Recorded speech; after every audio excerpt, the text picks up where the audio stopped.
है कि आप गोलंबर से जब चलिएगा और ये डुमराव तक रास्ता जाता है और नदा और कुल्हड़िया के बीच में जाइएगा तो वहाँ गाड़ी छोटी गाड़ियाँ तो निकलना मुश्किल है। तो ये स्थिति किसके चलते हुई है? ये स्थिति सारी जनता नहीं जान रही है कि ये एनडीए की जिम्मेदार है। इसके लिए एनडीए की सरकार जिम्मेदार है, क्योंकि ग्रामीण कार्य मंत्री अशोक चौधरी थे और उन लोगों ने इतनी लापरवाही बरती है कि ये रोड जो है 5 सालों से यही स्थिति बनी हुई है। और बराबर इनको हमारे बक्सर के विधायक ने भी आवाज उठाया है विधानसभा में, लेकिन इस पर जरा भी ध्यान नहीं दिया गया। लेकिन वो तो उनके मित्र हैं, विधायक जी के बहुत अच्छे मित्र हैं। मित्रता अलग चीज है और काम अलग चीज है। लेकिन विधायक जी काम तो करवा नहीं सके, नहीं करवा पाए, तो दोनों गुनाहगार हैं। तो हम लोग यही दुर्दशा झेल रहे हैं। यहाँ की जनता से अपील करेंगे कि इस बार नए लोगों को मौका दीजिए, प्रशांत किशोर जी को मौका दीजिए। इस तरह की गंदी व्यवस्था से हम लोग निकल सके। यहाँ के जो कीचड़ का जो पूरा कीचड़ में ये बक्सर है, यही का हाल नहीं है। बहुत रोड अभी देखिएगा तो पूरा बुरा हाल है, स्थिति है। इसीलिए विरोध हो रहा है के लिए। हाँ, हर जगह जा रहे हैं, विरोध हो रहा है। अभी कमरपुर में विरोध हुआ था, लेकिन वो तो कह रहे हैं कि एक बार फिर से हमको मौका दीजिए, इस बार बनवा देंगे इस सड़क। देखिए, मौका तो ये लोग बार बार मांगते हैं। कितना बार? 20 साल से गवर्नमेंट है, किसको मौका दिया जाए? 20 साल पहले तो कहा जाता था कि नहीं 15 साल जंगल राज है, रोड नहीं बना। उस समय भी इससे अच्छी स्थिति रहती थी। इतनी खराब तो उस समय भी नहीं थी, क्योंकि हम लोग का बचपन यहीं गुजरा हुआ है, हम लोग देखे हुए हैं। उस समय भी इतनी खराब स्थिति नहीं थी। अपराध उसी तरह से है। जंगल राज में सिर्फ आंकड़ा दबाया जा रहा है, मीडिया में नहीं आ रहा है। और नहीं तो अपना आंकड़ा निकलवाइए। उस समय साल में 3500 मर्डर हुआ करते थे, आज भी 3000-3200 हो रहे हैं। तो काफी फर्क नहीं पड़ा है, आज भी जंगल राज है। लेकिन बड़े बड़े नेता आते हैं, भाजपा के नेता कहते हैं कि जंगल राज का भय दिखा करके और वोट मांगने की कोशिश करते हैं। लेकिन जंगल राज ये भी तो है और उस जंगल राज के ये भागीदार हैं। उसमें मिलकर ये सरकार बनाए हैं। गुनाहगार तो ये भी हैं, इनका भी काला चेहरा है इसके पीछे। इन लोगों को भी उजागर होना चाहिए। तो क्या लगता है जनता जान पाएगी अब की वजह से? जनता जान रही है। हम लोग पूरा क्षेत्र से घूम के ही आ रहे हैं, जनता जान रही है। यहाँ तक कि झोपड़पट्टी में रहने वाले लोग जागरूक हो गए हैं। वो कहते हैं कि इस बार जात पात पर नहीं, हम लोग नया चाहते हैं। हम लोग प्रशांत किशोर जी को बातों को समझ गए हैं, इन लोगों का खेल समझ गए हैं। इन लोगों ने बराबर विश्वास दे करके और वादा करके हम लोग को ठगा है। इस बार हम लोग इन लोगों के झांसे में आने वाले नहीं है। इस चक्रव्यूह से, ये गंदी राजनीति से, इस व्यवस्था से हम लोग को बिहार को निकालना है और नई व्यवस्था देनी है। इसलिए मुझे पूरा उम्मीद है कि जन स्वराज के समर्थन में इस बार बक्सर की जनता मतदान करेगी। आपके पार्टी के प्रत्याशी भी लगातार क्षेत्र में भ्रमण कर रहे हैं, क्या लगता है उनको जनादेश मिलेगा? हमारे जैसा जो हमारे पार्टी के प्रत्याशी हैं, इनके जैसा पढ़ा लिखा योग्य व्यक्ति, शालीन व्यक्ति, समाज को लेकर चलने वाले व्यक्ति, सबको जोड़ने वाले व्यक्ति शायद ही कम ही मिलेंगे। तो तथागत हर्षवर्धन बहुत अच्छे उम्मीदवार हैं और प्रशांत जी ने वादा भी किया था कि अच्छा से अच्छा उम्मीदवार आपको बक्सर में दिया जाएगा। उन्होंने अच्छा उम्मीदवार मैदान में उतार दिया है।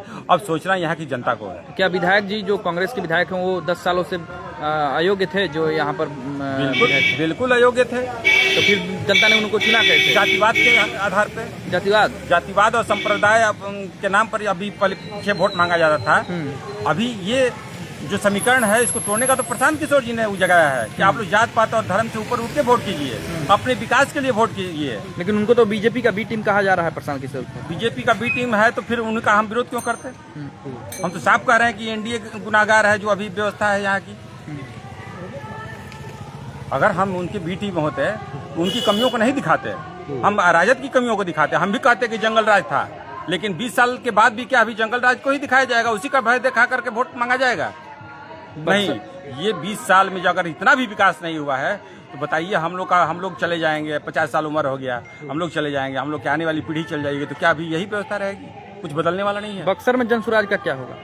बक्सर जन स्वराज निकल रही है, क्योंकि यहाँ पर जो अपने घर में है, जिनको राजनीति से बहुत ये नहीं है, वो लोग प्रशांत जी को सुन रहे हैं। हाथ हाथ में आजकल सोशल मीडिया है, सब सोच रहे हैं, सुन रहे हैं और इस बार प्रशांत जी के पक्ष में निर्णय लेने वाले हैं।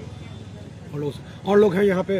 आपको क्या लगता है किस तरह की स्थिति है? ये स्थिति है कि भयावह स्थिति है। मुन्ना तिवारी को एनडीओ को भी देख लिया गया और अगला विकल्प हमारे जन स्वराज है, जो प्लान के लिए मुद्दाबात करते हैं और उसके बाद जात से हट कर बात करते हैं। सड़क की क्या स्थिति है? सड़क की स्थिति तो बदहाल है, अब कुछ कहने लोगों को कितनी परेशानी हो रही है? अब परेशानी तो अभी रिक्शा वाले लोग तो हम लोग स्टेशन से आते हैं तो वो लोग पूछता है कहाँ जाना है, जासू जाना है, भैया हम नहीं लेकर जाएंगे। अब बताइए, तो वहाँ से पैदल आना पड़ता है। गोलंबर आइए, गोलंबर से पैदल आना पड़ता है। जिसके पास गाड़ी है तो उसकी गाड़ी चक्कर लेकर आती है, जिसके पास नहीं है 12 बजे रात 3 बजे आएगा तो वो भी पैदल आएगा, बाकी में हेल कर आएगा। और सबसे महिलाओं को दिक्कत होता है। कौन जिम्मेदार है इस सब के लिए, क्या लगता है आपको? अब तो दोनों जिम्मेवार है। एनडीए भी मतलब कि नीतीश सरकार भी जिम्मेवार है और हमारे विधायक भी जिम्मेवार है। हाँ, मान लीजिए कि विधायक वहाँ पर व्यवस्था नहीं कर पाए और जो भी यहाँ के मंत्री थे व्यवस्था नहीं दिए। विधायक जी तो फिर से मौका मांग रहे हैं जनता से। तो 10 वर्ष दिए, फिर 5 वर्ष देते रहे, फिर अगले बार फिर कहेंगे कि 5 वर्ष हमको दीजिए। तो इस बार नहीं देना है? नहीं, हमको लोग को नहीं देना है। किसको देंगे आप लोग? हम लोग तो जो तीसरा का विकल्प है। हाँ, न इधर न उधर, एक और सापनाथ, एक और नागनाथ। तो देखा जाएगा तीसरा का, इनको भी देख लिया जाए 5 साल। ये क्या कर रहे हैं? अच्छा, आप लोगों को क्या लगता है जो बदहाली है वो कितना प्रभाव डालेगी आपकी बात? मैं तो बस यही कहूँगा कि बक्सर ही नहीं, पूरा बिहार के लिए एक ही विकल्प है, जन सुराज। और यहाँ जो बक्सर में स्थिति है उसके बाद भी विधायक जी कह रहे हैं कि हम तो जीत रहे हैं, हमको कोई रोक नहीं रहा है। वो क्या जीत रहे हैं, यहाँ जन सुराज बम बम है। जय जय जय जय जय बिहार, जय जन सुराज। जय जन सुराज। आपको क्या लगता है, सही कह रहे हैं ये? सही कह रहे हैं। जन सुराज आएगी आपकी बात? यही आपकी बार जन सुराज। अच्छा, क्या लगता है विधायक जी की रहेगी आपकी बात? विधायक जी तो कह रहे हैं कि हम लोग एकदम जीत रहे हैं भारी अंतर से। विधायक जी अब की बार नहीं जीतेंगे, क्योंकि रास्ता हम लोगों का बहुत कम है। बक्सर से डुमरांव तक जाने में बहुत दिक्कत, गोलंबर से जासू आने में दिक्कत है, जबकि आधा किलोमीटर पर गांव है, टोटल गड्ढा हो गया है। अच्छा, क्या लगता है इतनी बड़ी समस्या है जिसको हल नहीं कर पाते हैं विधायक जी? ये बड़ी समस्या। हाँ, तो बड़ी समस्या उनके लिए है, तभी ना नहीं कर रहे हैं। मौका मांग रहे हैं, दीजिएगा ना इस बार? मौका अब नहीं मिलेगा यहाँ से, बक्सर से मौका नहीं मिलेगा। इस बार किसको जा रहा है? अरे जन सुराज में को जाएगा। जन सुराज बेहतर है ना? हाँ सर, आप तो यहाँ धन्यवाद स्थानीय आपके हैं। चैनल को। तो क्या लगता है सर, मतलब जिस तरह से ये लोग आ रहे हैं, नेताजी लोग वोट मांग रहे हैं, वोट तो सब मांग रहा है, सब अच्छी बात कर रहा है, अपने लिए अच्छा ही बता रहा है, लेकिन अभी 10 साल हो गया हमारे विधायक जी को, भ्रष्टाचार में कोई कमी नहीं है और यहाँ पर इनको देखना चाहिए। लोकल में आप कोई विकास निर्माण नहीं करा रहे हैं, कोई भ्रष्टाचार नहीं देख रहे हैं, आपके जरिए से भ्रष्टाचार पनप रहा है।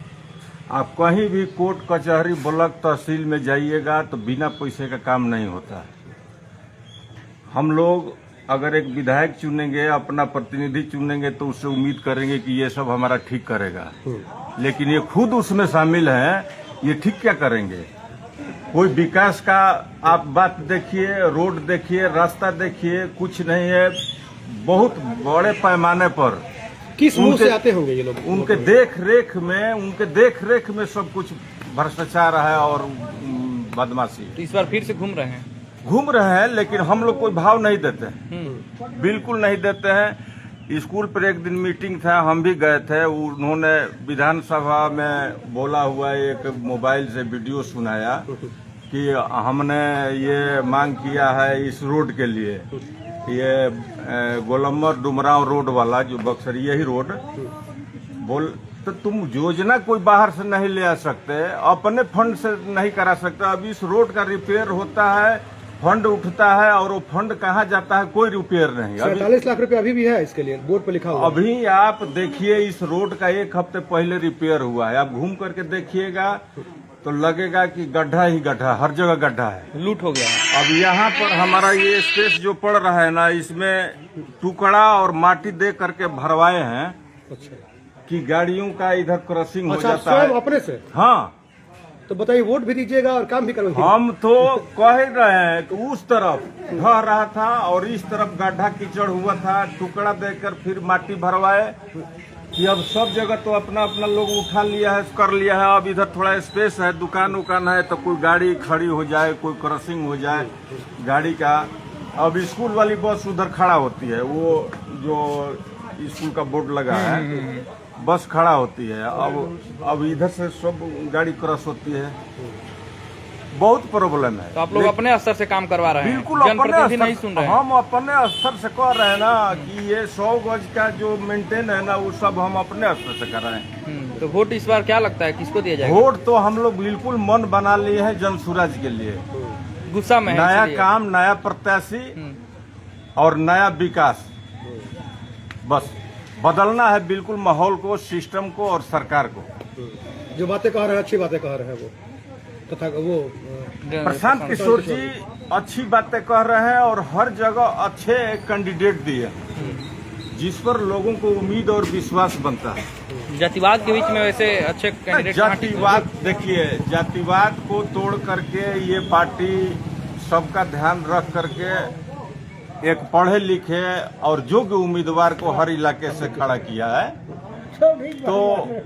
तो इसको बिल्कुल हम लोगों को एक विकल्प मिला है, जनसुराज विकल्प मिला है कि इसको हम लोग मौका दें। और लोग जो आपको देख रहे हैं अभी हमारे चैनल के माध्यम से, उनको क्या संदेश देंगे आप? मैं संदेश यही देना चाहूंगा कि भाइयों, भूल मत करो, महागठबंधन को अगर वोट दीजिएगा तो ये आरजेडी की सहयोगी पार्टी है, ये हमेशा से सहयोग देते आई है और वही फिर राज जो हम लोग शुरू में देखे हैं वही राज कायम होगा और लोगों को चलना फिरना और अपना व्यवसाय करना दूभर हो जाएगा।